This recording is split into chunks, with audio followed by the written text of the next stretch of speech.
Welcome to the Lapsed Fancast, your one-stop shop for anime coverage and analysis for the benefit of otakus and fans of both old and new. I'm Fro. And I'm Celes. And on this episode, we'll be starting our mini-series focusing on the Monogatari series. This episode in particular will see us cover Bakemonogatari and Kizumonogatari. More on that later, but first, Celes, as this project was an idea you came to me with, how excited are you to begin tackling it? Hold up. Before we start making promises, we're definitely going to talk about Bakemonogatari. And depending on how long things go, we might talk about Kizumonogatari. We're going to start with a little backtracking. Let's be ambitious, and I mean, let's shoot for covering Bake and Kizu too. Let's see what happens. But I mean, let's more importantly, this was one of the things that you came to me early on when we started doing the podcast episodes. You obviously knew that I had an affinity for a show that came from the same studio, and there's more details of that that warrant noting. But more importantly, I kind of wanted to start off with just like your just general feelings about this project and kind of how you feel, how excited you are about it.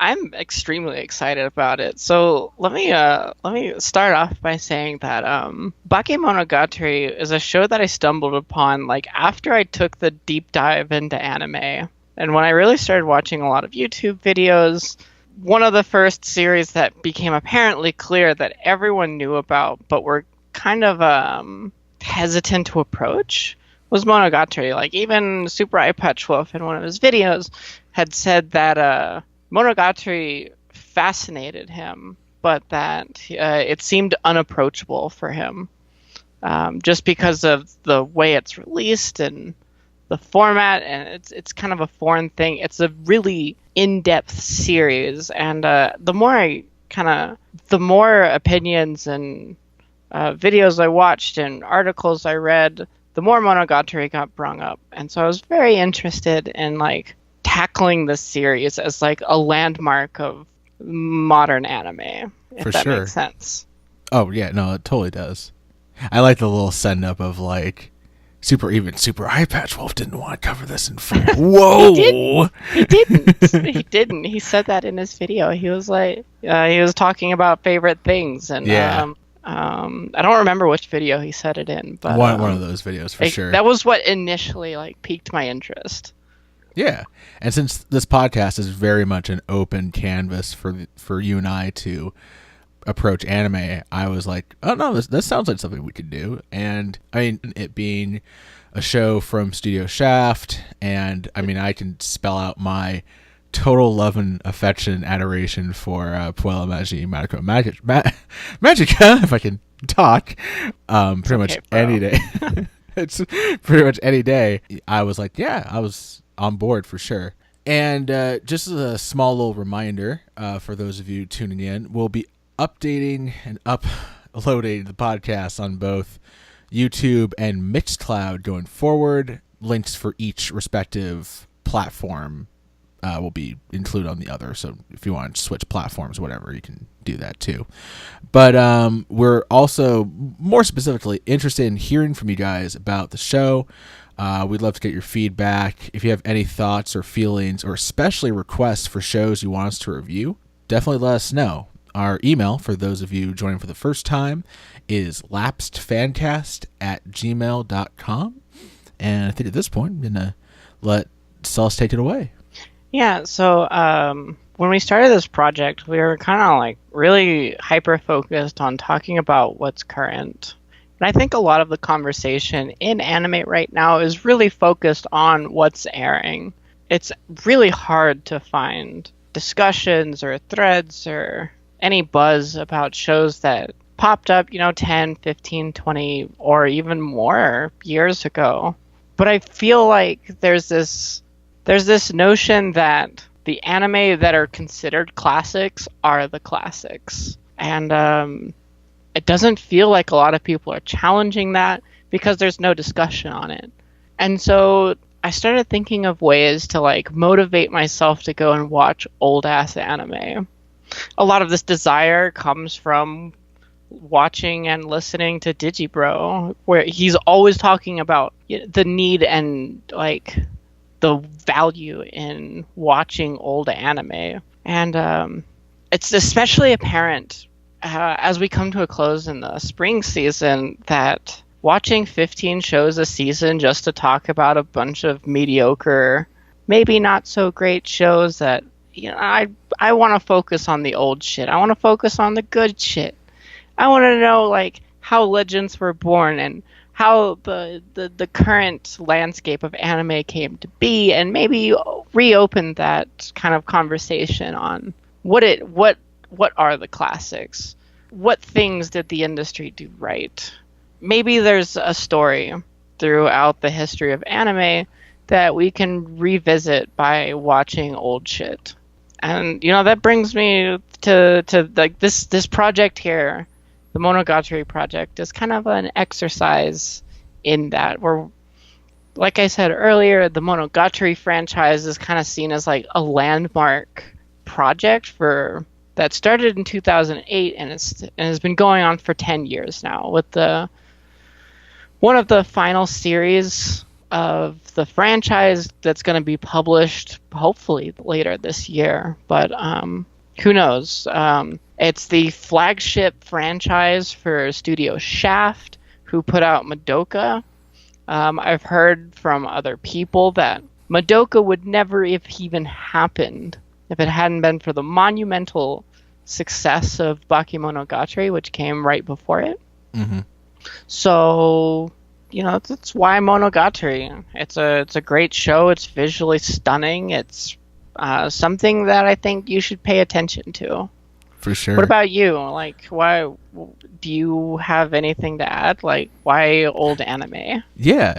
So for me, the thing I always try to keep in mind about the show that we're doing and the way we want to frame how we approach anime is that I really want to touch on things that resonate with people who are in a situation similar to mine, which is, and yours as well, which is returning to anime, or at least becoming very much prescient and highly aware of the fact that now more than ever, so much anime content is available in so many different platforms and with so much ease.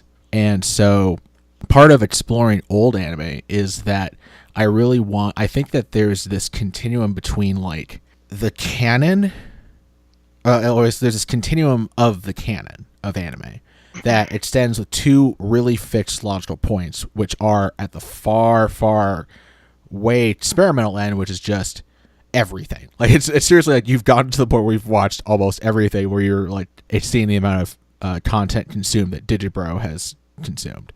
And then at the other far end, there's maybe just like this more narrow, like here's the stuff that most people are the most aware of and salient of, and maybe might be the most mainstream stuff.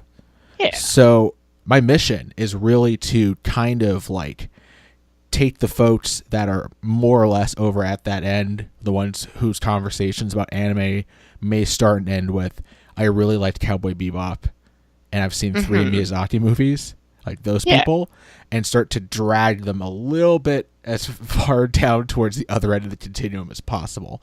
Just because I think one of the really cool things is that we have this really dope opportunity to essentially expand the canon and rewrite it. Exactly. I think that's an important point. I think one of the benefits of doing these kind of spotlight shows is that we can shine a light on these huge, these monumental franchises that seem unapproachable, and maybe give the people who seem a little hesitant towards approaching a series like Monogatari, and giving them a reason to give it a shot. For sure. And the more people who watch a show, the larger the conversation is, the more we can talk about these things and flesh the conversation out. Yeah.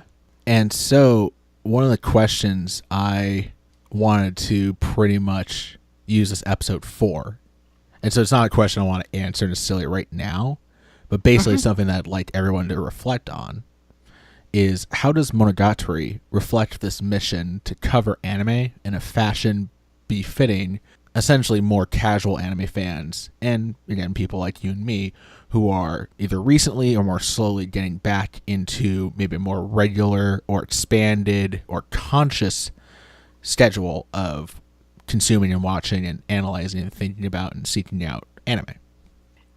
So I'll pose a hypothesis.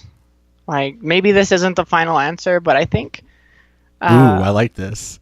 My initial thoughts on this question as to why Monogatari, I think it's an experience that's unique, and it's just unique. It's very unique. Like, there's nothing else that's really like it.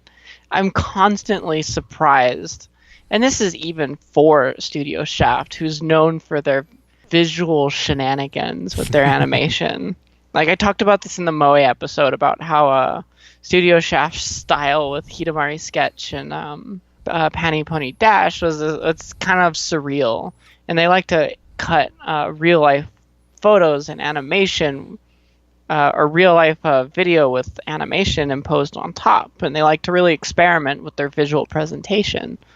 Monogatari takes that philosophy to it dials it to 11. All I can say is that this is a unique experience. You're not going to get it anywhere else. It's borderline some art house shit. Cool. Well, let's get started and start diving deep into the story of Monogatari by starting off with Bakemonogatari. Well, before we talk about Bakemonogatari, first we have to clarify something. And that's the watch order. There's several different watch orders that the community argues about. And so rather than argue about that, I'm just going to go ahead and explain the three main the three main watch orders for Monogatari and how we're going about it. First and foremost, there's the airing order, which is you watch Monogatari in the order that Studio Shaft released it. This would start with Monogatari and have Kizu Monogatari towards the end. Start with Bake, I think, right? Yep. Yeah. You go. I'll just go ahead and list it off here. You go back. You can use the shorthand titles too. For sure. Everything's suffixed with Monogatari. But there's Bakemonogatari, and then Nisei, and then Neko Kuru. And then there's second season, Hana, Tsuki, Owari, Koyomi, Kizu, Owari 2. Then there's chronological order.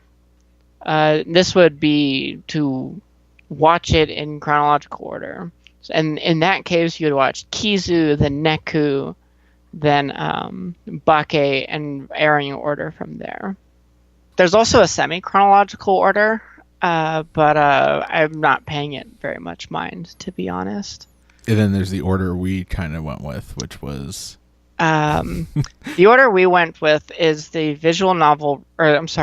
the light novel release order. I feel like this is experiencing the story in the order that the author intended is probably the best way to go about it, considering if you do an airing order or release order for Studio Shaft, you get this, there's this sense of mystery that leads up to finally getting Kizu Monogatari, which it was aired much later than it was supposed to be. Essentially, we are watching Kizu right after Bakemonogatari instead of between Koyomi and Owari Season 2. Again, this is the light novel release order, and it's the way Nishio Oisin, who wrote the Monogatari franchise, intended it to be consumed. And I don't think that vague sense of mystery is important enough to push Kizu Monogatari off. No, and I'll actually dispel some reasons as well in a bit too about that when we start getting into Bake in particular.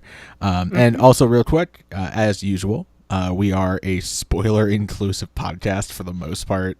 So if you have not watched Bakemonogatari or Kizumonogatari. At least I'll include that for now. We'll see how things go. And do not want to be spoiled, please stop this podcast, go watch them all, and then come back. It's a great watch. I highly recommend. Even if it seems like impenetrable with the amount of content there is, just start with Bake. The rest of the series will carry itself. For sure.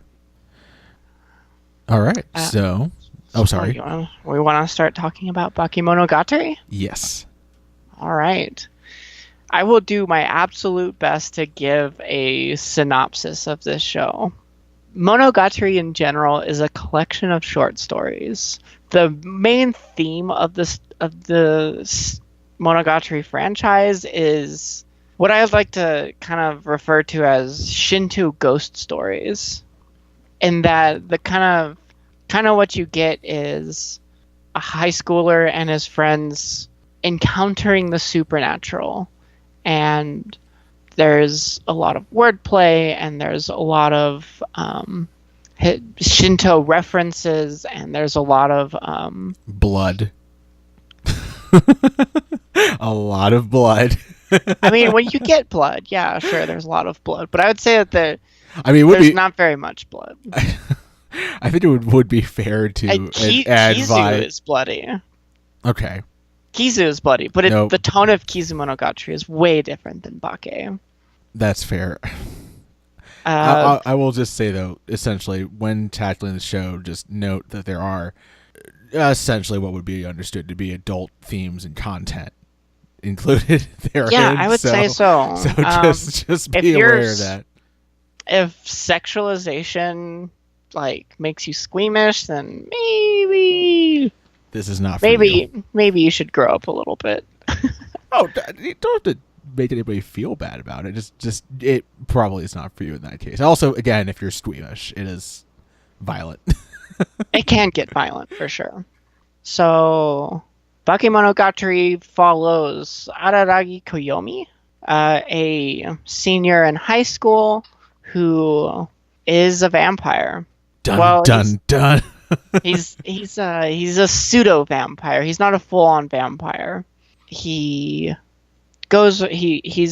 mentor is Oshino Meme, and between Araragi and Oshino Meme and the friends that he meets along his escapades, essentially solve supernatural mysteries. The tone is very much one of conversation and wordplay. Japanese as a language is a very phonetic language. It doesn't have a lot of sounds, but because sounds are so integral to the Japanese language, and the kanji and the meaning of kanji are important, you get a lot of messing with these kind of concepts. You get mysteries that rely on a pun, for example. And I think it's a really unique way of telling a story. Yeah, for sure. And the overall presentation of the show is a little bit less quintessential, the town itself attracts mysteries, and more kind of oriented towards something more like, these are kind of like mythological and lore-based circumstances that usually often occur as one-off stories, but there was something about our main character that tends to bring them together. Mm-hmm. So I know that when you hear like ghost stories and supernatural, and especially if it's something set in a modern setting, usually the juxtaposition has to do with often the case something to do with environmentalism or changing of the times, and this is a little bit less that.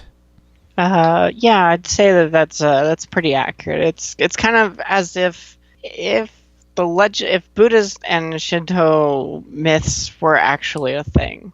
The reason why Araragi, a lot of the time it comes down to he's just aware of the supernatural, and that's why it appears around him so often, because he notices it.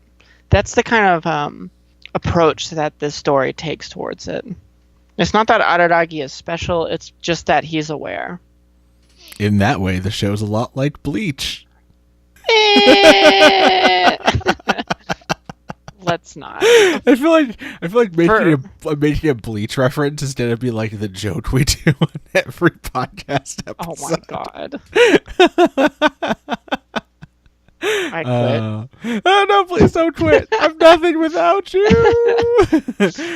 Yeah, so my initial thoughts, especially with Bake and this being the introduction to a whole new series, is that I would say that the folks at Shaft managed to avoid a big pitfall by, instead of leading with the most quintessential origin story, they kind of dropped you off at an origin point, but not the most basic origin point for Arari's story. Yeah, I think that's a really good decision. And essentially, the reason that this came about is Bake is not the first point in the story. There are prequels that will come up later. Kizu, for example, is a prequel story. And I think starting off at Bake and giving you a feel for what you're getting into is a really smart decision. And one of the interesting things is that Bake actually starts off with like a lightning quick montage of scenes from Kizu. Mm-hmm. So, and hopefully we'll get to Kizu later on this episode. But it's really fun just from taking this approach that we did with analyzing the show to see how things were done in 2008, and then how that content was represented, repackaged, and redone for the films in, was it 2015? I think they came out 2016. 2016, so a full 8 years later. So it's really interesting to be like, oh, it's interesting that they chose to do things this way, or maybe like, it's one of those things where since neither of us have read the visual novel, we might not know if that was maybe more in line with what the author had written or some other decision that was made along the lines. But yeah, so we kind of start off with that, and then we pretty much get things kick-started with Hitagi Crab. And the main thing I'll say before I'll let Celes kind of explain the story of Hitagi Crab is that I really felt like I was kind of, sometimes with big mystery shows, I'm not necessarily able to properly assess with the first episode whether or not it's something that's really going to win me over. I can think of some series that have tried to bank on grimdark mystery to sell investing in the series and failed spectacularly. Not to say that Monogatari is really grimdark at all, but it's adjacent, and a lot of those kinds of shows will wind up being adjacent. So you're almost like, oh no, am I getting myself into the same thing again? But Hitagi Crab is the two-part opening for the series, and for the show and for the entire Monogatari series is really good at like laying down the essential foundation for what makes Monogatari work, and especially, I can at least say so far, what makes Bakemonogatari work so far as a series. I really love Hitagi Crab as an opening act for not only Bakemonogatari, but for the Monogatari franchise in general. It's a 2-episode, like I said, these are all short stories, but it's a 2-episode short story that introduces Senjo Gahara Hitagi. And so Senjo Gahara is initially introduced as a kind of standoffish character who does well in school, is quiet and unapproachable, who is the issue with her that initially attracts Araragi's interest is she's sickly. She doesn't come to school very often. She quit track even though she was a star. And one of the opening shots of Bakemonogatari is a shot of Araragi catching Senjo Gahara from a fall. She slipped on a banana peel, and this tips Araragi off that Senjo Gahara is very light for someone her size. He approaches her to see kind of what's going on, and she's initially abrasive towards it. And this is the first hint that This is like the perfect introduction to Senjo Gahara, because Senjo Gahara as a character is a huge smartass. And the way she reacts to Araragi's approach in this very first episode establishes perfectly what kind of character Senjo Gahara is, immediately lashing out with violence and using word games to essentially to tell Araragi to back the fuck off. I would say that we would be remiss not to mention that this opening shot in particular is one of the many that absolutely captures the essence of Shaft, including I would say, theoretically unrealistic staircase. Oh yeah, it was amazing. I loved like a cathedral, endless spiral staircase lit up with like lights, like otherworldly light, and Senju Gahara not falling down this actual staircase, but falling through the center of the staircase. In a way, it's like it's this really over dramatic representation of this fall. Yes, and that is Shaft to a T. And so, upon realizing that Senju Gahara weighs an inhumanly amount less than normal, what happens next, Celes? The next thing that happens is like the perfect introduction for Koyomi, or Araragi. Senjo Gahara essentially tells Araragi to buzz off. If you don't say anything about this, there won't be any problems. Like, I can deal with this. I don't need your help. But Araragi is the kind of person who just helps people. I know it's an overdone trope, but I think it's a really good starting place for a character, considering the nature of this series. Araragi immediately, after getting stapled in the mouth. Wait. Stapled in the mouth? What? Yeah. She got Senjo. I said Senjo Gahara had a very violent way of reacting to Araragi's approach. Right. Well, the specifics of that was that she put a stapler next to the inside of his cheek. And a box cutter in the other cheek. And a box cutter in the other one, for sure. As a way to essentially hold Araragi's mouth shut, in a sense, while basically saying, look, whatever you thought you saw, you didn't see. Leave me the hell alone. Don't talk to me ever again. Yeah. And I know that Celes mentioned that Araragi's defining character trait being his desire, if not single-minded desire, to help out other people, and alluded to the tropiness of it. But I actually would like to say, just in particular about Araragi, that helpfulness, there's a bit more going on. I really encourage those of you who have watched the series or are intending to go back and rewatch or watch to maybe come to some kind of, maybe like peel that back a little bit and think about just whether or not it's actually that simple and that tropey. Because I think it's different from your run-of-the-mill shonen protag who wants to help out people. Oh, for sure. I don't think it's that simple, but it feels that simple on the surface here on Hitaki Crab. We also did a slight introduction to another character that's important in the Monogatari storyline, right? That's true. We have before Araragi talks to Senjo Gahara, he's having a conversation with the student class representative Hanekawa Tsubasa. She'll be important later. Like later and during and later. No, she becomes a very important character. But for the purposes of Hitagi Crab, she's not that important. She's essentially a vehicle to dispense some introductory gossip about Senjo Gahara. For sure. Oh, and by the way, folks, when we are talking about like characters isolated, one of the things that I want to make clear about Monogatari as opposed to other high school oriented anime is that there literally are no other kids on screen. That's part of Shaft's very, very particular visual style, is that, while it's alluded to that there are other kids in classes, they are never shown. Never shown. So, yeah.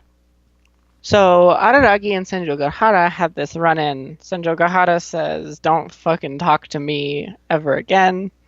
this never happened. But Araragi pulls the staple out of his mouth and runs Senjo Gahara down. He uses the fact that he's regenerated as a way to get Senjo Gahara to listen to him, because he wants to help her out with her issue. He's got the inclination that something supernatural is at hand, because she legitimately doesn't weigh anything. She has no weight. And so I think this is important because it shows that Araragi, first off, he has that regeneration ability. He's someone who's supernatural too. Specifically, he's a pseudo-vampire, and that gives him the ability to regenerate. So he's someone who's part human and part supernatural, which I think is a really important aspect to Monogatari in general. And he uses this to get Senjo Gahara to listen to him, because he wants to help her. That's what he wants. Plot-wise, what happens next, they are going to visit Araragi's mentor, Oshinomeme, who is a specialist in dealing with supernatural ailments.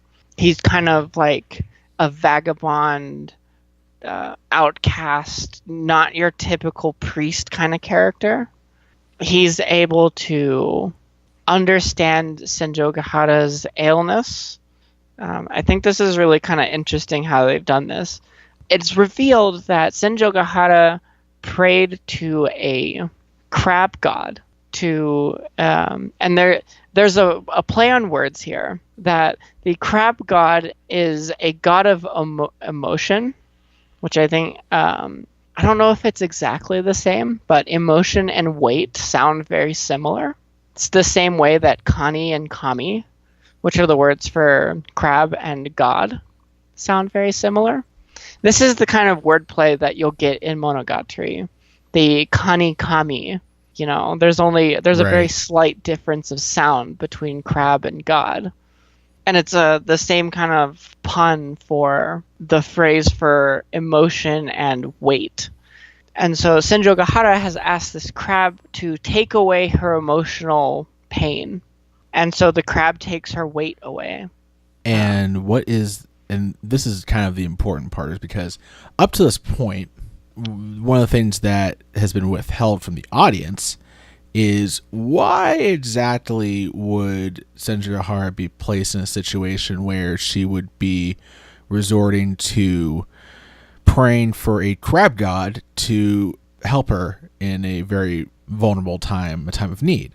And what we learn through the ceremony that Oshino has planned for Senju Gahara is that the emotionality, the weight, in a sense, has to do with her family, and essentially introduces one of the other recurring themes throughout Monogatari, but maybe one of the more understated ones, which is broken families and families in general.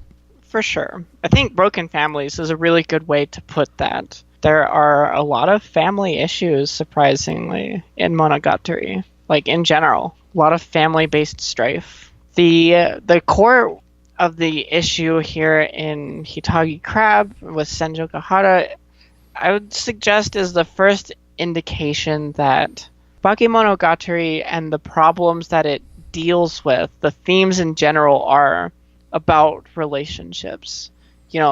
All of these problems are people problems. Senjo Gahara's, in this case, just happens to be about how her fucking family, she became ill and her family became embroiled in a cult that ended up breaking their family apart. And in dealing with this cult, Senjo Gahara was essentially sold to the cult leader to be raped as part of a quote-unquote ritual. By her mother, no less. By her own mother. Okay, that's a pretty dark backstory. I mean, the more I think about it, the worse it gets. I mean, it's again, adult themes. We mentioned this earlier on. It's very, I'm down to appreciate Shaft and their ability to adapt such material without it being cloying at all.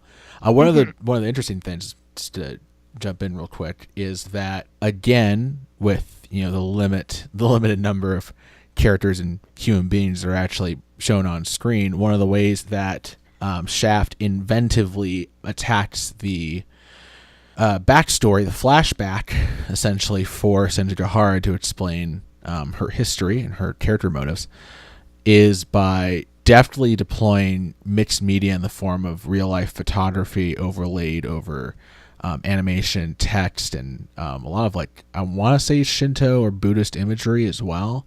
Mm-hmm. I mean, it's to the point that you could argue that Senjigahara's disassociation from what happened in the past is so severe that her mother's face is never shown and is only portrayed as this, like, incredibly alien feeling photo of a woman.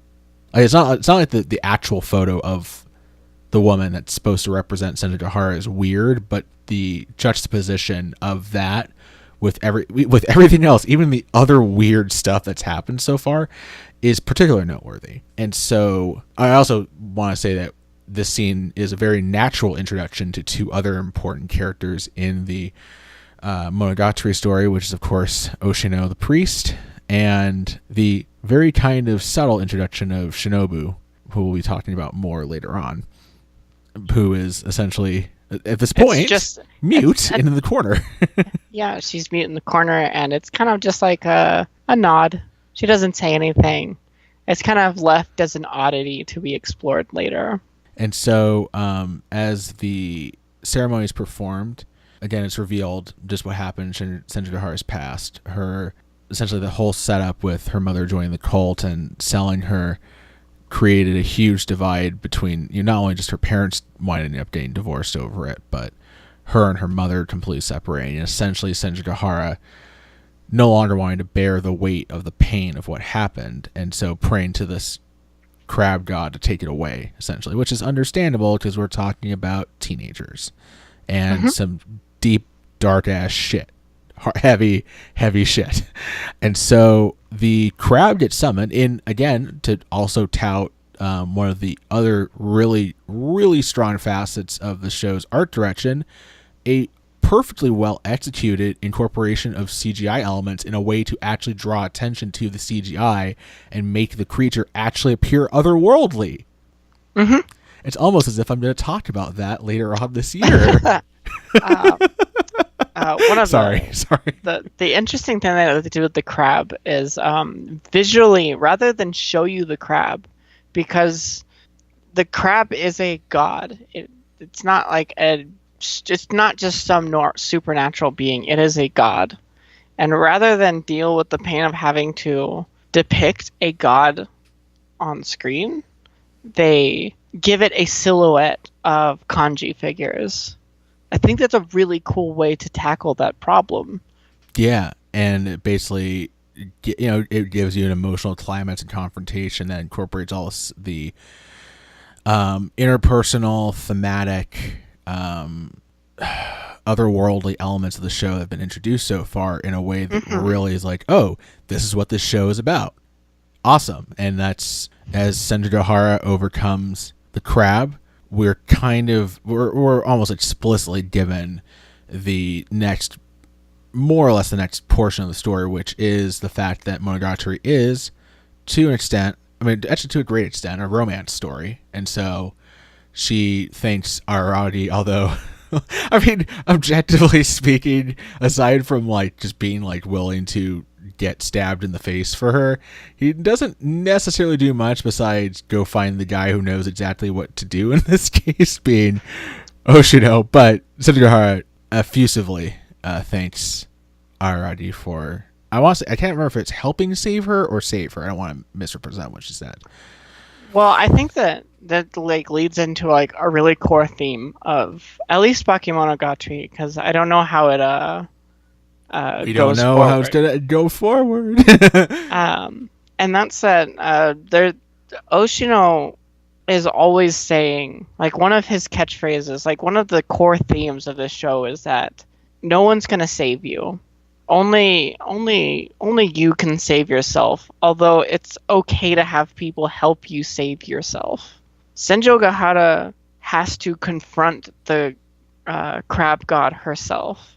Oshino can't do it for her. Araragi can't do it for her. They can only help guide her through the process of helping herself. Senjo Gahara is immensely thankful. But when she's talking with Araragi or Oshino in later scenes, there always seems to be a subtle reminder that no, you saved yourself. We didn't do anything. Which is good. Yeah, it's very good. I think it's a very strong aspect of this as like a narrative. It's a great way to help put the themes of this show front and forward. Front and center. Yeah. Front and center. And so that concludes, and we get into the next story, which is Mayoi Snail, which I really enjoyed. I loved Mayoi Snail. So one thing that I don't want to get like bogged down with here, like going forward, is just doing plot summaries for each of the short stories. For sure. Sorry about that. No, it's fine. I think a plot summary for Hitagi Crab is like really important, just because Hitagi Crab is such a great introduction, and it's almost entirely based on how the plot progresses. Yeah. But once you kind of have a feeling for how the show is going to tackle its problems or its narratives, I don't feel like the plot is too important from that point forward. But Mayoi Snail is one of my favorites in Bakemonogatari. Yeah, because it illustrates one point of Bakemonogatari in the Monogatari series, possibly, which is that Araragi might be kind of dumb. Araragi is way fucking dumb. Let's get that as front and center. Araragi's a fucking idiot. He's like a pretty boy hunk dumbass. I'm pretty sure there's nothing redeeming about Araragi's character. I mean, he likes to help people, and he's hot. He is. His ahoge is fucking hilarious too. Like the way they portray like emotions with his little hair tuft. Man. Yeah, it's amazing. So yeah, definitely one of the key things is that Araragi is an incredibly expressive person in this show. Mm-hmm. Just all the visual gags and him falling over and so on and so forth. And yeah, I mean, I'll just say real briefly, Mayoi Snail is how we get introduced to Hachikuji Mayoi. And I think one of the through lines they draw in the first two episodes are just how peculiar the names of the girls are so far. And I think it's a more or less an overt nod to traditional Japanese speakers and the Japanese audience. Like, yeah, these names are weird, right? Huh?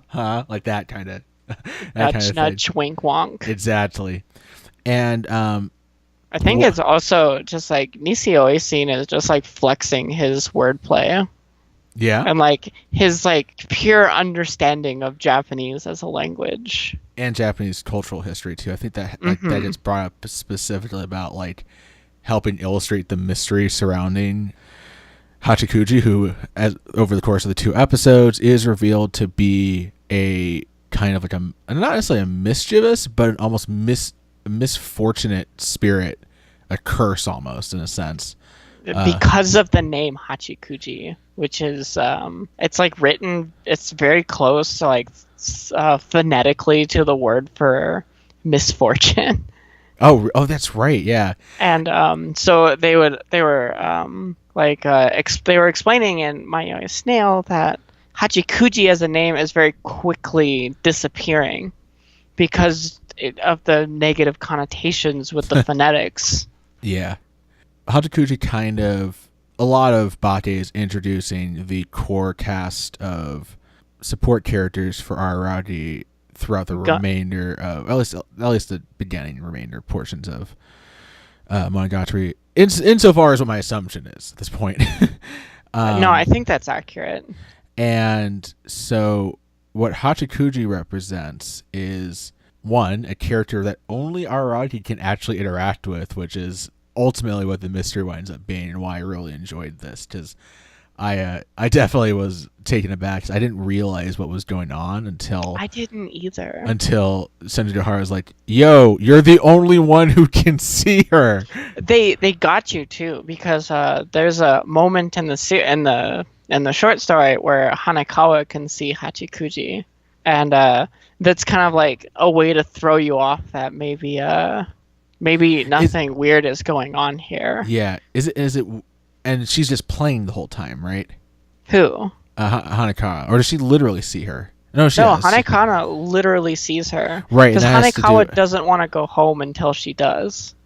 Oh, yeah, The right. the That makes gimmick sense. behind Mayoi Snail is she's a lost cow spirit, and she curses people who don't want to go home, And of course the whole helps them gets lost. right, Like and, that's her whole thing. and the whole setup is that Araragi got into a fight with one of his younger sisters and doesn't want to go home. So derp, derp, derp. That's why that happens. But it's really funny for somebody who is this the episode that Senju proclaims her love for Araragi? It is, Yep, right? that Yeah. happens at the end of For this somebody arc. that, like, I mean, again, they're essentially starting to date, but like somebody who you should have some kind of fundamental knowledge of what they mean by what they say. Men already cannot read Senju for shit. He cannot. It's great. And Araragi's an idiot. and Hachikuji is just kind of very fun. I love Hachikuji. She's one of my favorite supporting characters. And I'm glad that she got the typical like recurring spirit character kind of ending, which I think this happens quite a bit in more supernatural oriented anime where they want to keep that kind of character around by saying, oh, now they're this kind of spirit, which is essentially what happens to her. It happens to that ghost spirit with the stupid face in Mob Psycho 100. It's a relatively repeating trope when you want to keep a character of that sort. So one thing I really love about Mayoi Snail is Mayoi Snail is as a mystery is kind of the right. So Mayoi Snail is great because you're let off on this mystery and you don't understand, but as you start to like get the answers, you find out that Araragi doesn't want to go home and he's being led astray by Hachikuji. Even though she doesn't want to lead him astray, she can't help it. Right. And the way that Bakemonogatari turns this on its head, I think is one of the aspects that makes Bakemono special. Once Araragi understands like that he's being cursed by Hachikuji, rather than go home, like what is the answer to having a lost cow spirit, he decides to go and help her solve her issue. He and Senjo Gahara go and find the destination that Hachikuji has been looking for decades. Yeah, it's long enough for the entire landscape to change. And Araragi recognizes that at the beginning, Hachikuji had been doing everything in her power to get Araragi to stay away from her because she understands her own power, and because she's not a dickish evil spirit, she didn't want to mislead him, which it's very much a touching kind of thing where it's like, it is. And it has a really cool resolution, and it's one, the additional note is that it accomplishes greater story development in the form of having a reason for Senju Gahara to be really helpful for Araragi, and also establish her very forward interest in him as a romantic partner. And at the end of this episode, they have the confession, and then we get the first immediate problem. The big famous scene from the early Monogatari where Senjo Gahara leans her head back, points her index finger right at Araragi's dumb-looking face, and says in perfect English, "I love you." And it's this very like iconic pose and scene for Senjo Gahara. It's one of the many things that the show gets away with that lesser shows wouldn't be able to get away with because they hadn't actually done the work to actually firmly ground the weird ass shit they wanted to do. Yeah, for sure. I really like this confession a lot. I think it's really important to Monogatari because one of the first criticisms thrown at Monogatari from now until the end of time is that it's a harem anime. And there's a lot of bad baggage that goes with the term harem anime, even though it's not necessarily like inherently bad. I like this. I know what this argument is. It's Celes making the technical argument against this, it being a harem anime. Come on. Okay. Go on. So, one of the fundamental qualities of a harem anime is that the main character stays available. It keeps the fantasy of the harem alive, and it gives the girls reasons to fight over the hopeless, helpless main character who just can't help himself. Monogatari gets that problem out of the way immediately by putting Araragi in a relationship with Senjogahara. That does cause problems, but and is challenged from the get-go, which is how we lead into Tsuruga Monkey, if we want to. Yeah, sure. Ironically, Tsuruga Monkey is about Senjogahara's harem of fury. Yep. hey, that's fair. That's fair. So, Tsuruga Monkey, I have problems with. It's my least favorite arc in Bakemonogatari, and that's almost entirely based on Tsuruga Kanbaru. I dislike Tsuruga Kanbaru. Just like, she's a bad representation of lesbians. She comes out like immediately to Araragi when they're like having a conversation, and she's just straight up like, I'm a les. I'm way into Senjogahara, and I want to take her away from you. And the way she's gonna go about this is, first she's gonna try and seduce Araragi to make him unfaithful. And if that's not going to work, she's just going to kill him. And that's how this arc pretty much goes. That's more or less all there is to it. Oh, come on. That's not all there is to it. It's not like she, was into Senjogahara out of thin air.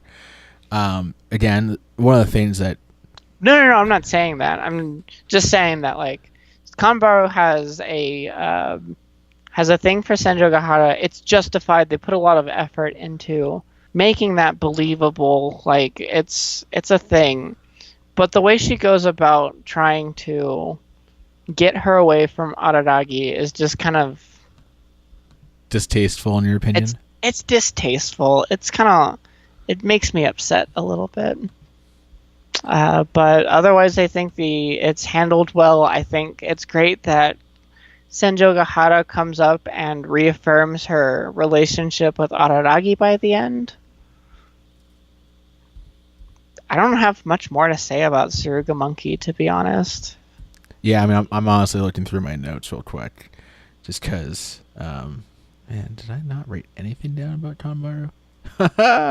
That's not good. Well, the thing about Kanbaru, so I initially don't like her because she says she's a lesbian, but then just tries to get in Araragi's pants. For whatever reason that may be, that still bothers me.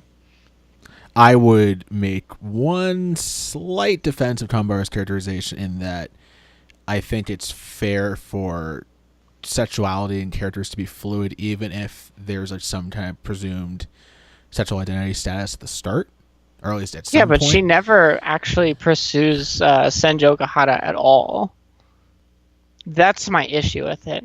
It's fine that she advances Araragi to try and with the end goal of making Senjogahara single, but she also never makes any advances towards Senjogahara or any other girl for that matter. She only ever makes advances towards Araragi. Yeah, pretty much. That's the aspect that bothers me. Well, she also makes advances towards some of the other girl characters too. So she makes comments, but she never makes advances on them. I think anyways, it's tough to really view Kanbaru in a necessarily positive light, because one of the things that Monogatari is not willing to shy away from is ugliness in the motivations of some of its characters. Whether or not they are tertiary or main characters depends on what the story is being told. And they definitely do justify Kanbaru's outlook, just in terms of what went down with her mother and just the weird ass way in which she came into possession of the monkey's paw. Mm-hmm. And how it winds up being kind of an inversion of the more well-known in the West trope of the monkey's paw wish, which basically, the whole mythos being that every time you make a wish, you get that wish, but something unexpected happens as a side effect that's even worse, a curse. Mm-hmm. But and I really enjoyed that subversion of that, where I was like, oh no, it's actually a living demon. Well, it's a demon, and every time you make a wish, he takes a piece of your soul. Yeah, it grows on your arm. And I believe one of the subverted aspects was that it kind of... I'm always really interested in narrative and self-narrative, and Tsuruda Monkey is one of the better instances of somebody creating a narrative, and then, of course, Oshino, who's just smart as hell, just being like, no, actually, that's not what happened. Here's probably what happened. And then it becoming apparent that Tsuruda had doctored her own story to fit more narratively convenient. And she's definitely, she's totally the inverse of Hachikuji in that she's outright, or at least initially, outgoing and portraying a very, on a pedestal kind of light associated with her athletic accomplishments, so on and so forth. And it becomes more revealed that she's not necessarily worth that pedestal.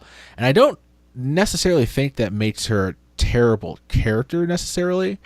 I can understand where you're coming from, though, about that particular aspect of characterization, but I think it's actually really crucial to have characters that are more real in that they aren't to be put on a pedestal and instead have real concrete flaws.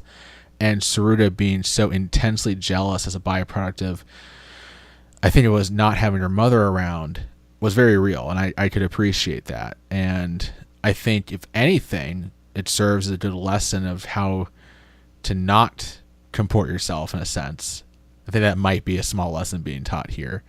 But yeah, I don't know. I can't really speak to just her behavior around Araragi. It screams some, almost like a trope, I think, which is if the male character is so attractive, he'll be even attractive to other characters that wouldn't be necessarily attracted to him sexually because of their own sexual orientation. I think that's a trope.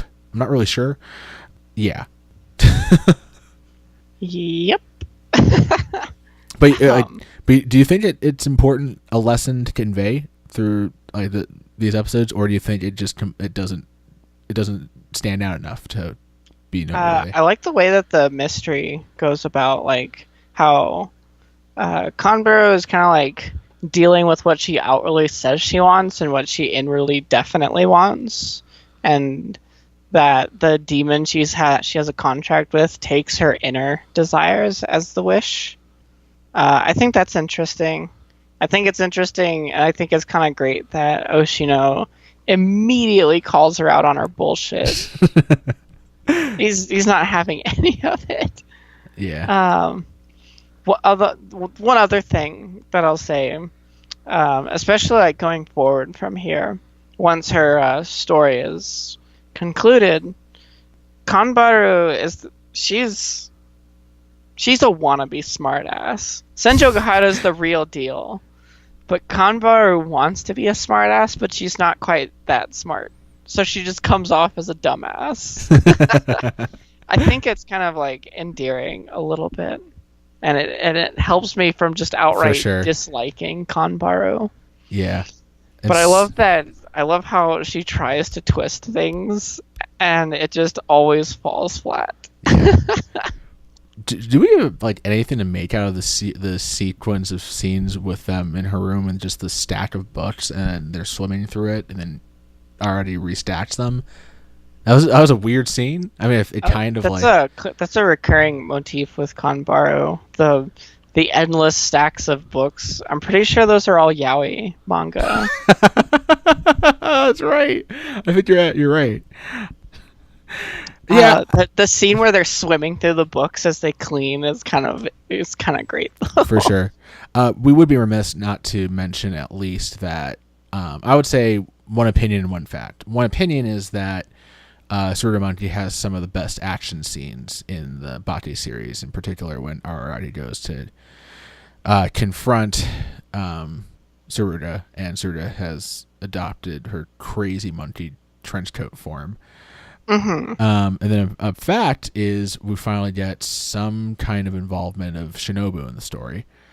Do you remember why Araragi made himself less vampiric to fight Tsuruga? Because he was willing to sacrifice himself, and then his dumbass realized that Senator Hara was going to kill her if he died, right? That was it, right? Yeah, I think so. God, he's so stupid sometimes. He's very stupid. God. I mean, like, brave and caring, but stupid. Yeah, Araragi's an idiot. I'm just going to keep saying it. Araragi's a fucking idiot. Anyway, let's talk about Nadeko Snake, which was actually my least favorite of the stories. Sure. I liked Nadeko Snake, to be honest. Let's see. Nadeko Snake.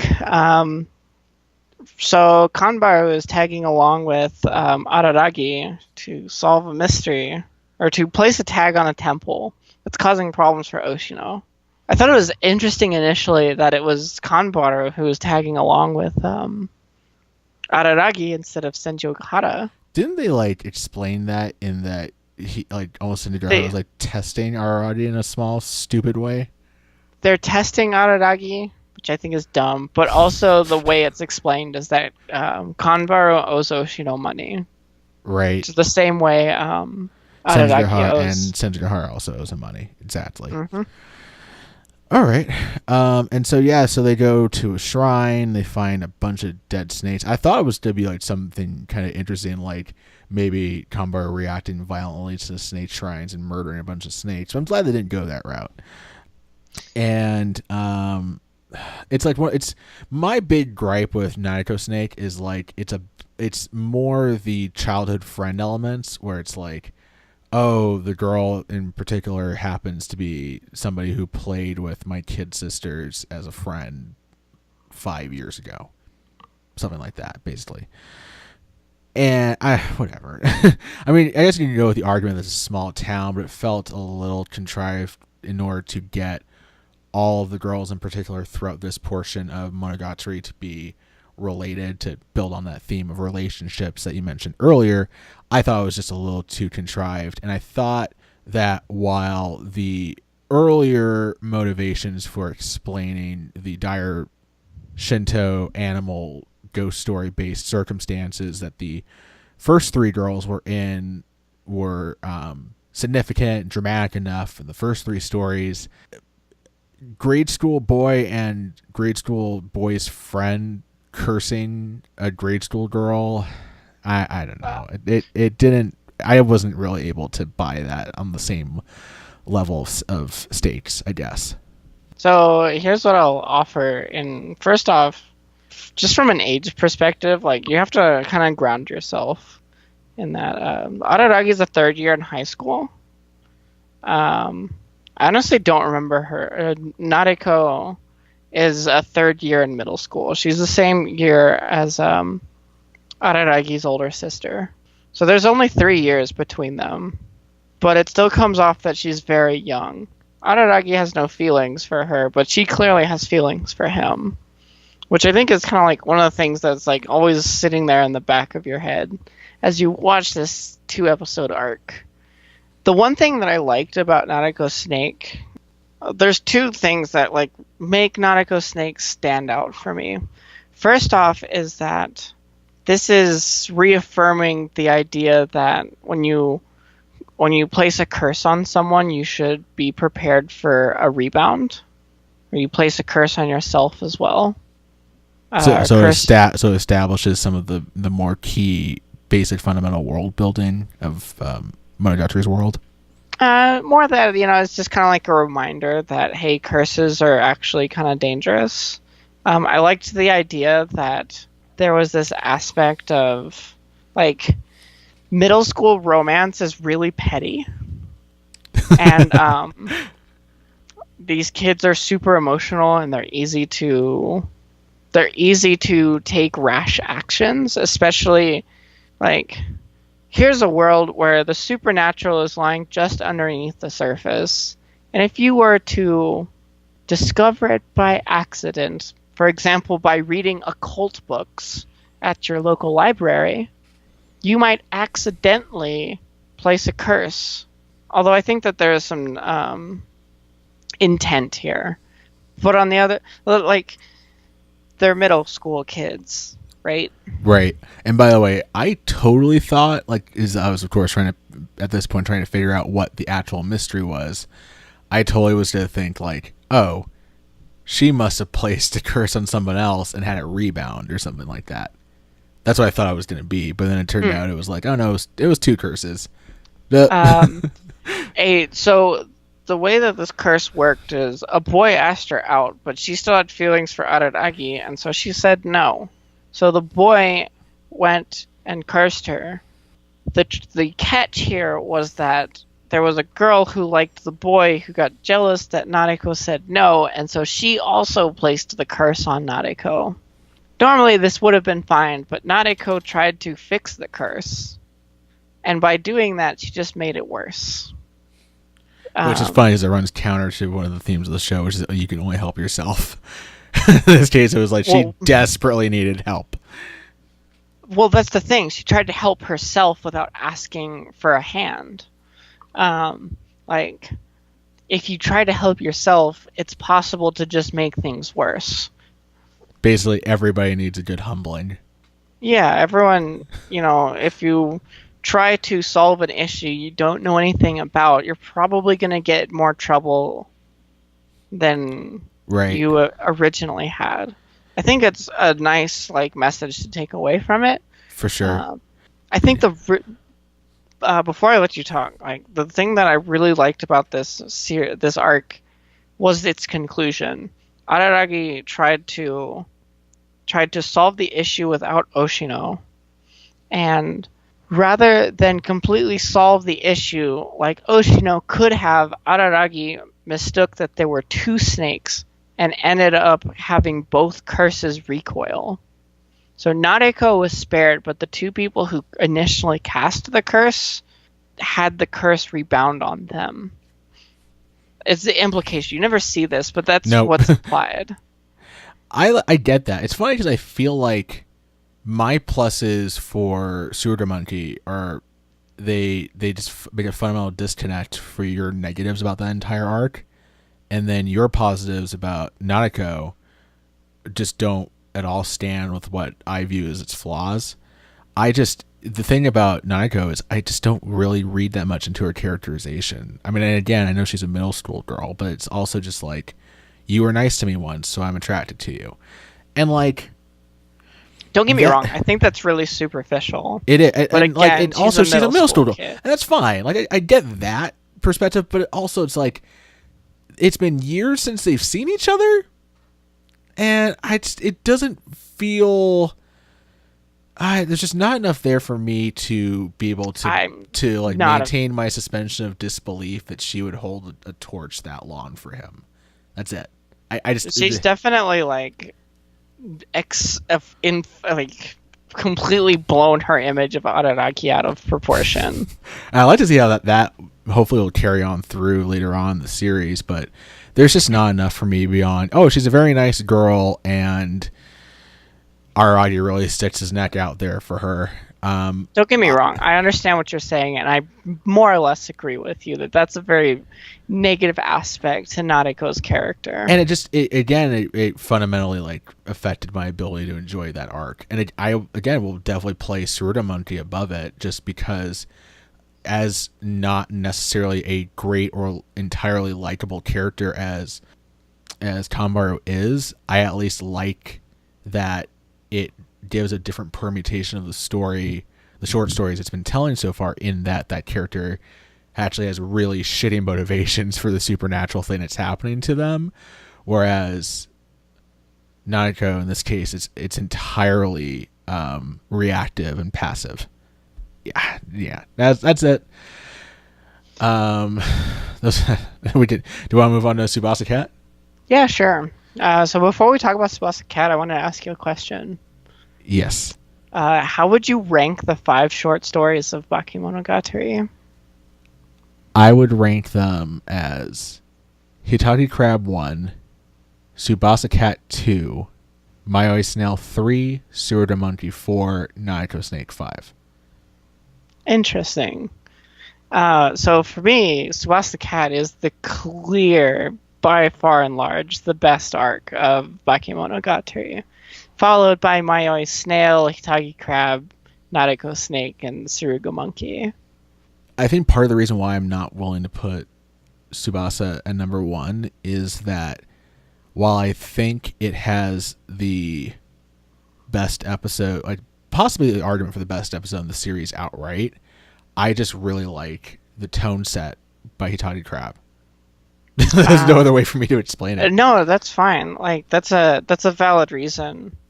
For me, I think Hitagi Crab is a good way to introduce the story, but overall kind of boring.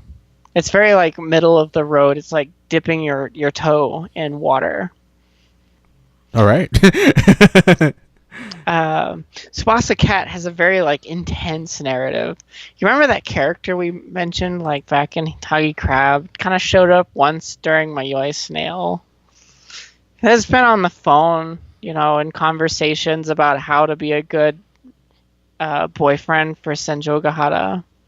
Yes. Tsubasa Cat is all about Hanakawa. It's revealed mostly about Hanakawa. It's mostly about Hanakawa. But it's also all about Hanakawa. For sure. Except for that one part. So it's it takes up the last 5 episodes of the series, which yeah. Interesting note about Tsubasa Cat. When Bakemono was originally released, they only had room for 12 episodes to air. So they had to release 13, 14, and 15 as ONAs. Oh, wow. So wait, what would have ended on then? It would have ended on the date scene. That would have been the last capping so farewell. Oh man, that's bizarre. That's a really shitty way to end the series. Yeah. Actually, it's a pretty good way. If you can't see the rest of Tsubasa Cat, that date scene is pretty great. It just like instantly solidified Senjo Gahara as my favorite character. Oh yeah, no, we'll talk about the date episode in a bit. I think let's talk about the episodes and the content that specifically is about Hanakawa. Sure. So as with the other girls so far, being Senju Gahara with the crab, Hachikuji with the snail, Kanbaru with the monkey, and Naiko with the snakes, Tsubasa's arc here in Tsubasa Cat is about a cat spirit. In particular, we're given a real brief flashback to a part of the thing that actually does make the show a little bit, at least hard for us non-Japanese folks that aren't necessarily intimately familiar with the high school calendar, is that you have to kind of like take a minute to think about how all of the past events fit into the timeline. So you have to like, oh, that's right, there was multiple vacations before the start of Bake. And so there's a lot of stuff that happened before Bake. And so real briefly, we're given just this kind of overview of Tsubasa kind of explaining her really crappy family life, being the only remaining child from her 2 biological parents who are both dead, her biological mom who remarried afterwards to another man, dying, and that man marrying his new wife. So Hanakawa is kind of stuck in a family situation where she has no actual blood ties to the people who are her technical parents. And she kind of explains that it's led to some abusive situations, and Araragi is really upset. And as they're kind of going back and forth about this, they find a silver cat spirit.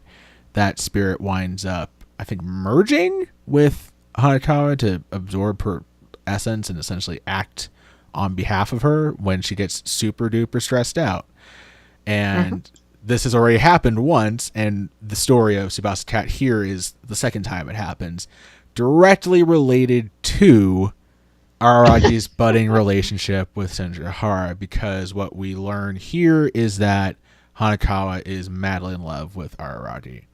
And unlike the first time, the cat, which turns Hanekawa's hair white, but is referred to as Hanekawa Black, I think, right? Is that right? Yeah. Yeah. It's referred to as Hanekawa Black, which is a little bit of a difficult thing to get around sometimes, is unlike the last time where she unruly attacked people, essentially like giving Hanekawa super strength and agility.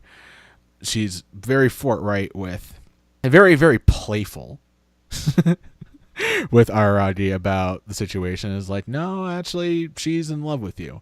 And I think maybe why I'm not necessarily as sold by this arc is that I think it's a massive kind of, I mean, it's an understandable cop-out given the premise of the show. Like, yeah, of course a supernatural being wouldn't, like, I'm kind of glad she's very forthright in telling Araragi, like, no, this is what's going on. But at the same time, it's such a massive cop-out in a sense, but it also kind of makes sense given Hanekawa's character as being very wishy-washy to some extent. There's something in that. Basically, the big division between Senjigahara and Hanekawa, which is what the show is really trying to set up in terms of essentially Araragi's two main romantic interests, is that Senjigahara is way more willing to put herself out there and be forthright and be honest and get what she wants, and Hanekawa is too consumed by self-doubt and probably self-loathing that has come due to her family situation. She has very little self-confidence. Which is crazy given that she's a great student and really kind to Araragi and so on and so forth. And I think that her intelligence only feeds her self-doubt, to be honest. She has this one line where Araragi always compliments her intelligence, and she's like, I only know what I know. Yeah, Araragi's always commenting that to Hanekawa that, hey, don't you know, do you know everything? And her quip back is always, I don't know everything. I only know what I know. Yeah. And I think it's kind of a fitting voice quirk for Hanekawa, giving her character. Yeah, and she always has this really cute little smile and stuff too. I really like Hanekawa a lot. I just it just sucks that, like, it's totally understandable, but it still sucks that that's the mechanic through which that confession is conveyed. You, like, with the information you have from Bakemonogatari, it could come out of left field somewhat. I don't think so. I think the folks at Shaft did a good job of conveying that Hanekawa has decided interest in Araragi. She's always there in the background throughout all the other side stories. She's just silent. And they do tip that she was involved in the stuff that happens directly before Bakemonogatari, all the way back in the flash scenes of episode 1. So it's not necessarily a big spoiler to presume that something else had happened beforehand, and especially given that this whole story tips to the fact that there was other stuff that's happened beforehand. And so we have this big kind of weird, not necessarily a big fight. I want to say that Bakemonogatari and the Monogatari series kind of avoids big traditional shonen confrontations, or at least they get resolved in ways that aren't. I think of that as a strength for Monogatari. It is, absolutely. There is this kind of like big tense moment where it's kind of like, could Araragi just decide to go for Hanekawa, or will Black Hanekawa actually kill him? And I do want to say this arc might have the weakest resolution of all of the other ones, because the way that Araragi is able to resolve the situation is just by Shinobu hacks for the second time in a row. It's really weird. Really weird. Well, that was how they dealt with the cat spirit in the first place. Oh wait, I'm sorry. Did I misspeak? I forget how they resolved this time. Is it No. The first time they had to deal with the cat spirit, the only way they were able to get Hanekawa de-stressed enough to go back to her being herself was to have Shinobu suck the stress out of her. And since they can't deal with her stress up front, because telling her no doesn't help her stress, the only way to get her to get out of cat form is to have Shinobu suck the stress out again. And so a large part of Tsubasa Cat is Araragi recruiting the aid of all of the members of his not harem to search for Shinobu, who's run away. Right. After searching for hours. And Oshino's also like left town Oshino's too, fucking disappeared. which kind of builds on the themes that are oriented with him, which is take care of your own shit. So yeah, essentially, for sure. And so yeah, that's how it resolves, and we're kind of left at this.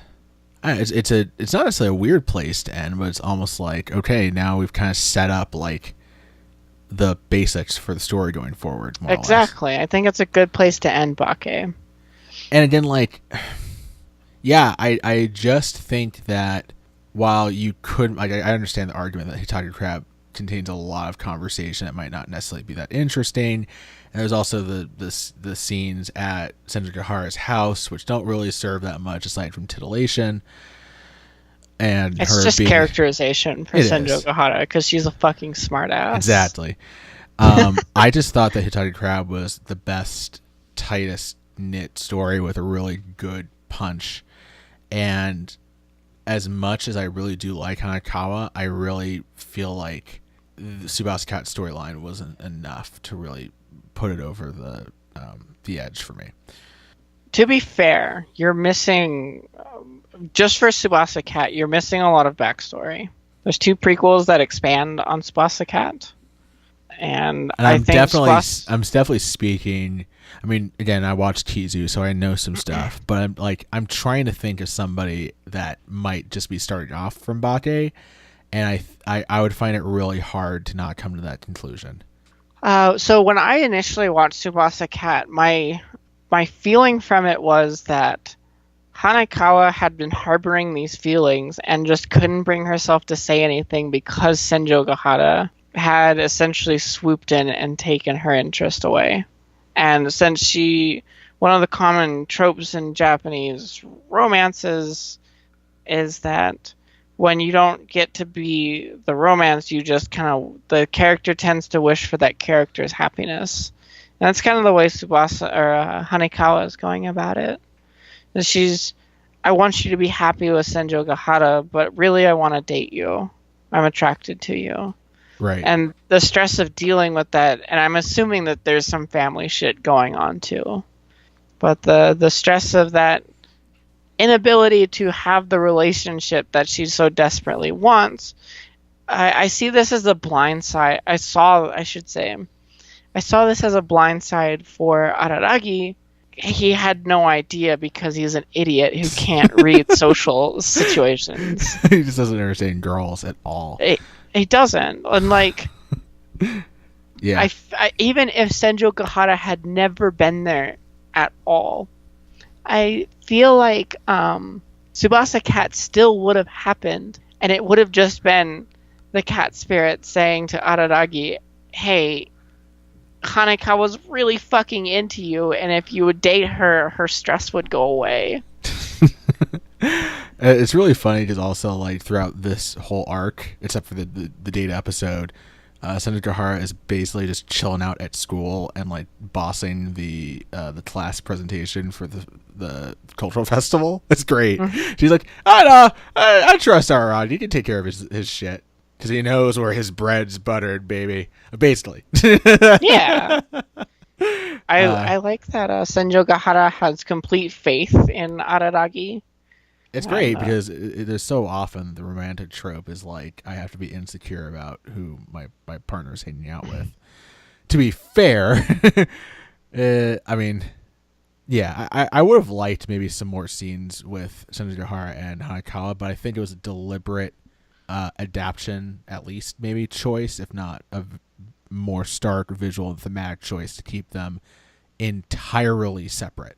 I don't think they share a single scene. I don't think so either. Yeah, even in Mayoi Snail, Yeah, Hanekawa only shows up once Senjo Gahara to leaves. go talk to Oshino. Exactly. Hmm. Yeah, so I feel like we've definitely like fleshed out our thoughts about the characters. I can't think of anything else I really want to say about anybody. Do you want to just skip to talking about the OPs? So one thing I will say is, when I was watching Bake, the one thing that like was always on my mind and continually bothered me as the series went on was Oshino as a character almost very nearly seemed like a plot device at times, where Yep. Araragi would come into contact with an issue and would come up short because he doesn't know the answer. And it would be up to Oshino to show up and immediately know everything. Him leaving at the end of Tsubasa Cat is like the greatest thing to ever happen to the Monogatari franchise. For Because sure. I think that there's a lot of worth in having your main character kind of figure out the mystery on their own. Yeah, I agree. Oh God, we forgot to talk about the date episode. We can't do that. We have to talk about the date episode. Dude, the date episode's the best episode in all of Bakemonogatari. Yeah, because not only is it just like a very, very incredibly well done romantic episode, It's but a just a great episode. Period. It has some of the best Sendagahara smartass story in the entire series, as she friggin' tortures Arati in the back seat while her dad's driving. Just I don't know about you, but I have definitely been high I've been in school that date with situation. the dad. Oh man, and you're just trying to fool around with your hands in the back seat, and someone's trying to make it difficult. Yeah, no, it's. Oh man, I was like, oh, I can relate to this.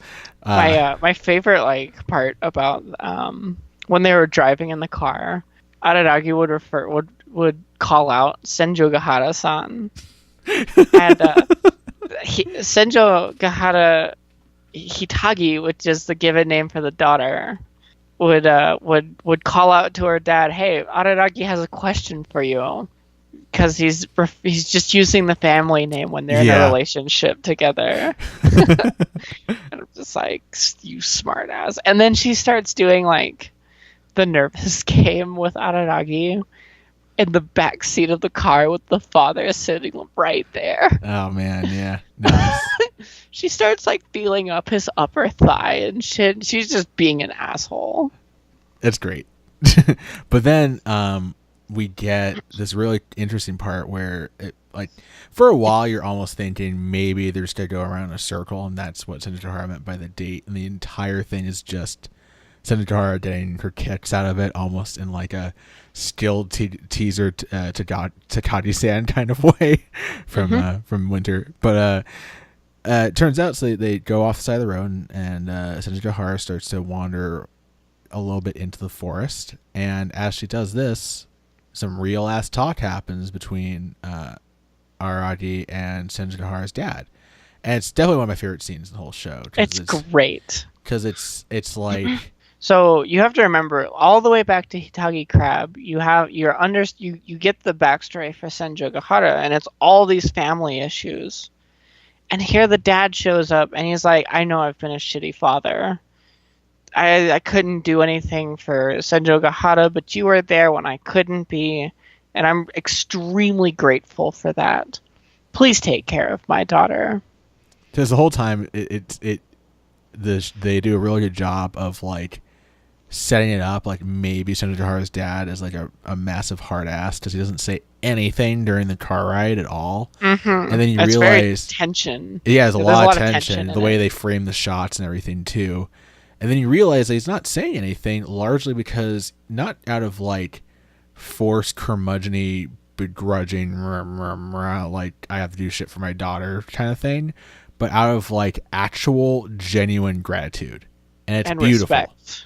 Yeah, and Yeah, respect. it's like just the way that conversation went was so surprising and refreshing, and I was just really taken aback by how perfect this scene was. Yeah, and tying back to what you said earlier in the conversation, if you want like unique aspects in anime and ways that anime can be unique, this is less so a thing that makes anime stand out across all medium, but within anime, I can't think of very many scenes that are like this.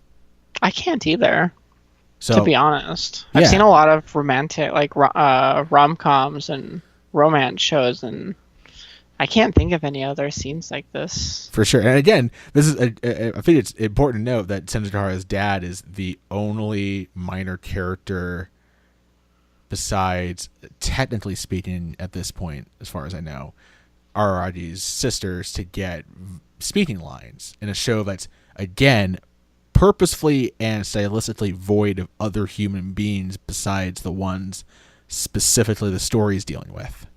Mm-hmm. So I think all this is deliberate. Like, none of this seems like on accident, and I think that's pretty fucking amazing. And so the story continues, and eventually Senjutara comes back, and she leads Araragi through the forest, because something that Araragi had said earlier, I believe all the way back in Hitade Crab, but I might be wrong, or I think maybe when they were having lunch together, was that I think it was something to the effect like an ideal date or like an ideal time spent with Senjutara would just be staring at the stars. And so Senjutara leads Araragi through the forest, making sure that he doesn't look up, and then they arrive at the ordained spot and look up, and then it's a beautiful starry sky.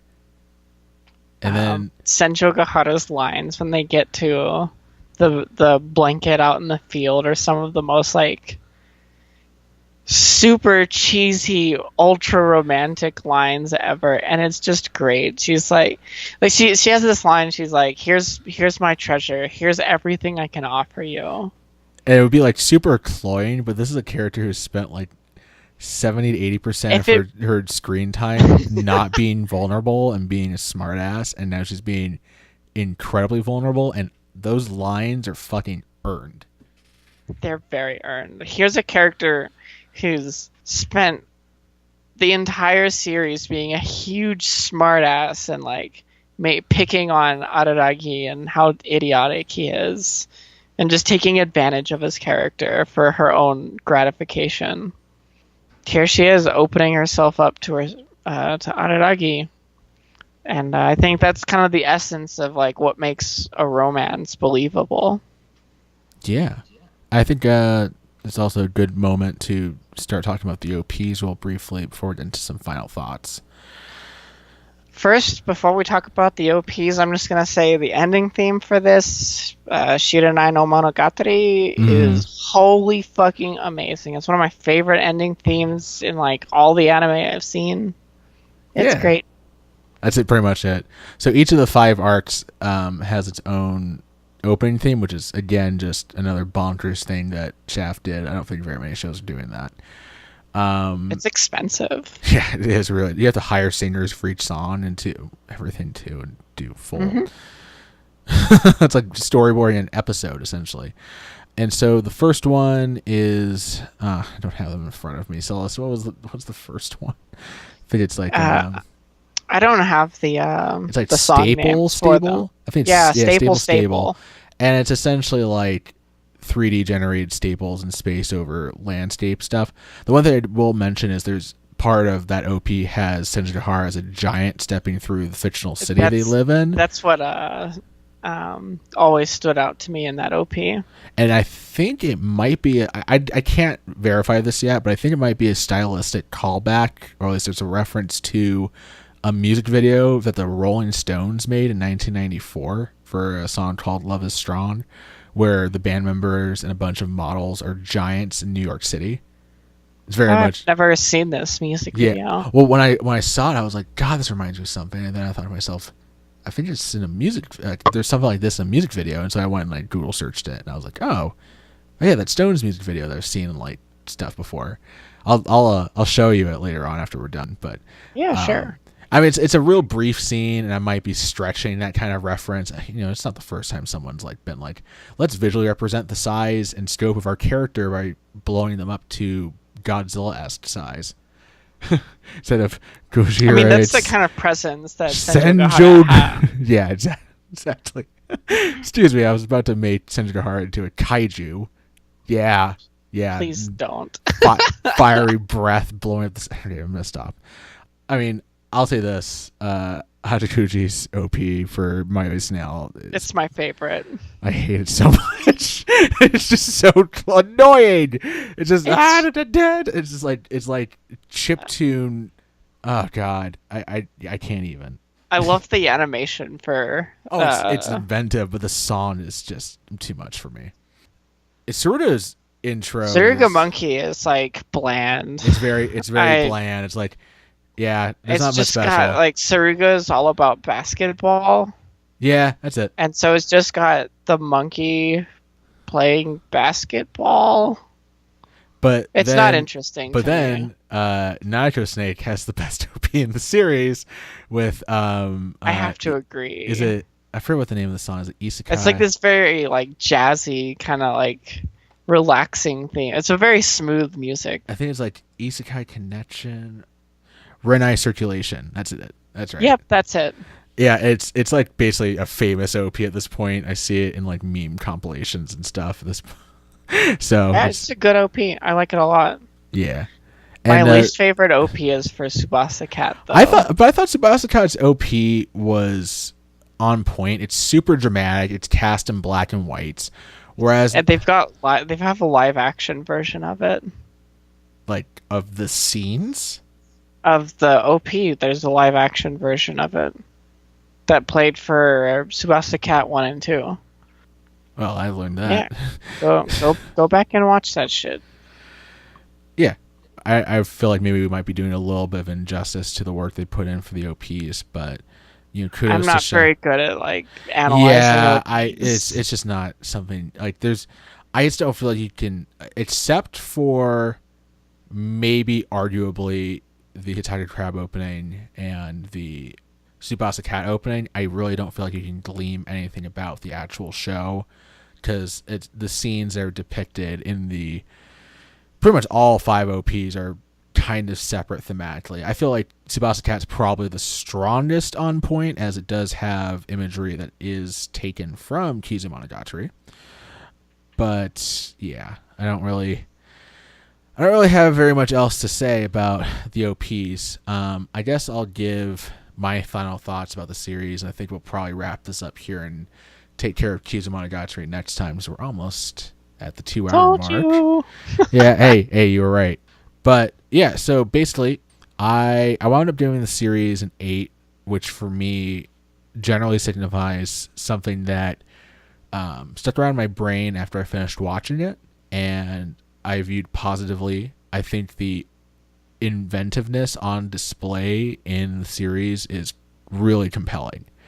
We've talked about the mixed media usage, the surreal imagery. There's even some like small little author commentaries. Like at one point they use like spaghetti and a bunch of other food items to create a visual effect, and they put a little note like, "Oh, we ate it afterwards, don't worry," which is kind of cute. And I think for a show that was made in 2008, when you keep that in context, it's fucking amazing in a sense. And I think that, especially as a light novel adaptation, it's just really well executed in terms of taking all that text with very little imagery and going to town with it. I do somewhat kind of hear the criticism of the conversations themselves being less of a means and more of an experiment in time wasting sometimes. I mean, like, that's a bit severe. I'll be honest, but like, I can kind of get that if you're the kind of person that wants the dialogue in a show to carry the plot from point A to point B, then you're going to get frustrated pretty easily. Although, again, as somebody who was confident that they would get it, I wound up getting turned over on my ass the first 2 short stories by not actually paying attention to what was being said. So there goes that argument. I can't really vouch for the dialogue being superfluous argument when, again, for me, I was totally subverted, totally taken by surprise by the plot twists that were apparently at least somewhat couched in the dialogue, especially in My Snail. And so that kind of kept me on my toes the rest of the watching experience. I really do like how the characters do play off each other. Even Kanmaru, I understand that it's kind of problematic just how much he clings to Araragi, but I do kind of like seeing them be kind of idiots together. It's great because she's most willing to be an idiot out and out. And I really like all the girls pretty much. I really like Senjukahara's characterization. Her presence on screen is demanding. I can kind of understand why she's half of the Anituber Space's mega waifu at this point. I really relate with Hanekawa in a sense of just like somebody who isn't necessarily great at conveying their own deeply held feelings, but really caring about others. I guess my one thing is I don't know if Bake on its own really starts to get at the question of, okay, at a specific thematic question, though I think you made a really good point at addressing the things it's starting to touch on. So that's more or less why I gave it an 8. I really enjoyed it. I think there's high rewatch value. I think I'd catch more if I rewatch it. And it got me thinking about stuff after I was watching it. So those are all good signs for me. I also gave Bakemono an 8. I was blown away by the visual prowess. I was blown away by the weight of the dialogue and how likable most of the characters were. The storytelling is strong and the character interactions are strong, and it's just something that's going to stay with me for a long time. I watched it a second time, like 2 weeks after I watched it the first time, and I loved it even more. It's something that I think about probably more than I should. Nah, you can't ever stop thinking about anime. As part one of a franchise, it's really it does its job perfectly well. It's a great introduction to this world of crazy animal related spirits and mishaps and spookiness. Spooky. Yeah, and I think that'll kind of bring us to a close in this episode of the Lapsed Fancast. I really enjoyed it. I'm looking forward to our episode on the Kizu Monogatari movies. I think maybe we'll try and shoot for doing that and Nisei together instead, just because we had a lot to go over with Bake, and that might have been the smarter thing to do. But hey, we're still really learning this process and trying to figure out what we want to do with the show. In fact, we're not going to do the same kind of spring review show that we did for winter. So stay tuned. Subscribe to our YouTube page and follow us on Twitter, which hopefully we'll actually start using more often. It's also Lapsed Fancast on Twitter. And email us at lapsedfancast@gmail.com. I don't really have any closing thoughts, and really enjoyed this. Celes, do you have anything you want to? I am glad that we did this, that we've started this project. Monogatari has been an absolute blast for me to watch. I'm super excited to talk about Kizu, which is just tone-wise way different from Bake. And aired like a full decade almost later than it. Yeah, I'm excited for summer because it looks like there's nothing good to watch, so it's just gonna be all old ass anime for 3 months straight. For sure. All right. With that being said, I'm Fro, and I'm Celes, and we're signing out.